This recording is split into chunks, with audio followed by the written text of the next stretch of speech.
একটা ছোট গ্রামে প্রতিদিন কিছু না কিছু চুরি হতে থাকে। গ্রামের মানুষরা ভয় আর সন্দেহে দিন কাটায়। অবশেষে তারা হাল্কের কাছে যায় এবং তাকে অনুরোধ করে চোর ধরতে। হাল্ক দায়িত্ব নেয় আর পুরো গ্রাম তলপাড় করে চোর খোঁজে। সে ঘরে ঘরে খোঁজে, মাঠে দৌড়ায়, রাতে পাহারা দেয়। সবাই ভাবে এবার নিশ্চয়ই চোর ধরা পড়বে।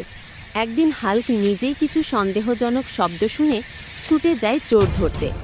সবাই পেছন পেছন যায়, কিন্তু সেখানে গিয়ে দেখা যায় চোরটার কেউ না, হাল্ক নিজেই। সে ঘুমের মধ্যে নাকি জিনিসপত্র নিয়ে যায়, নিজের ঘরে জমিয়ে রাখে।